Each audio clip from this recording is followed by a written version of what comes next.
नमस्कार विद्यार्थी मित्रांनो, लास्ट मिनिट रिव्हिजनमध्ये कायमधारा, रयतवारी आणि महलवारी पद्धती म्हणजेच काय तर ब्रिटिश काळातील महसुली पद्धती ह्या आपण मॅप थ्रू अभ्यासणार आहोत। तर आता कायमधारा ह्या मॅपमध्ये बघा, बंगाल, बिहार, ओडिसा आणि बनारस व उत्तर प्रदेश या राज्यामध्ये कायमधारा पद्धत ही 1793 मध्ये लागू झाली। या प्रमाणात म्हणजे या पद्धतीमध्ये 19% प्रदेश होता।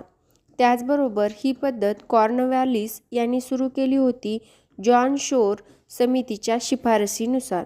महसुली वाटप काय झालं होतं तर शासन, त्याच्यानंतर जमीनदार आणि शेतकरी, म्हणजे शेतकरी जमीनदाराला महसूल भरणार आणि जमीनदार तो शासनाला देणार। कराचं प्रमाण कसं होतं तर 8/9 भाग सरकारकडे जाईल आणि 1 भाग जमीनदाराकडे जाईल। म्हणजे 9 भाग जर कायमधारा पद्धतीमध्ये शेतकऱ्याकडून कर वसूल केला तर तो 1 भाग जमीनदार आणि 8 भाग कोणाला, सरकारला भेटेल। त्यानंतर आता लास्ट मिनिट रिव्हिजनमध्ये महलवारी पद्धत, महसुली पद्धतीचा हा तिसरा भाग आहे। सध्याचा जो उत्तर प्रदेशचा बहुतांश भाग आणि मध्य भारत क्षेत्र आणि पंजाब या भागामध्ये 30% आपला जो भारत आहे तो महलवारी कर पद्धतीनुसार लागू केलेला होता। ही पद्धत लागू कोणी केली होती तर होल्ट मॅगझनी आणि मॉर्टिन बर्डला यांनी उत्तर भारतामध्ये ही लागू केली होती, किंवा उत्तर भारतामध्ये महलवारी पद्धतीचे जनक म्हणून मॉर्टिन बर्डला यांना ओळखतात।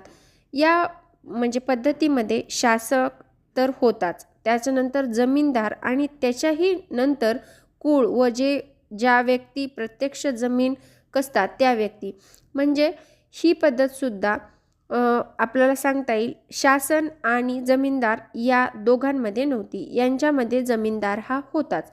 आणि या पद्धतीनुसार कर हा 66% नुसार भरावा लागायचा। सगळ्यात महत्त्वाचं आपल्याला यावर प्रश्न विचारला जातो की कोणत्या प्रदेशामध्ये कोणती पद्धत लागू केली होती, त्याचबरोबर ही पद्धत कुणी लागू केली होती, कुठला सिद्धांत होता, कोणत्या काळामध्ये लागू केली होती, या सर्व गोष्टीवर प्रश्न विचारले जातात।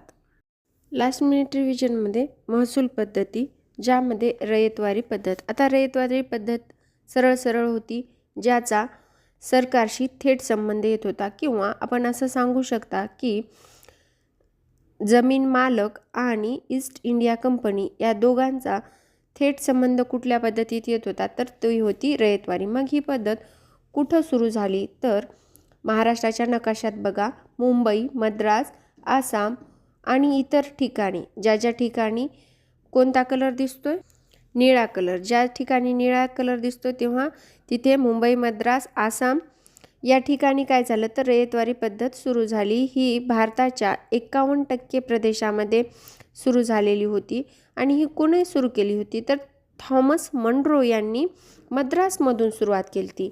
मग जसं कायमधारा पद्धतीमध्ये जॉन शोर समितीने शिफारस केली होती की कायमधारा पद्धत लागू करा, त्याचप्रमाणे डेव्हिड रिकॉर्डच्या वैधानिक सिद्धांतावर अवलंबून ही रयतवारी पद्धत होती। यामध्ये मी सुरुवातीला सांगितलं तसं रयत आणि शासन, म्हणजे रयत म्हणजे जनता, लोक जे जमीन मालक आहेत ते, आणि शासन म्हणजे आपली ईस्ट इंडिया कंपनी त्या काळामध्ये शासक होती 1820 मध्ये, ते शासन। आणि ही 1820 मध्ये रयतवारी पद्धत लागू झाली होती, ज्यामध्ये 30 ते 50% कर प्रमाण होतं।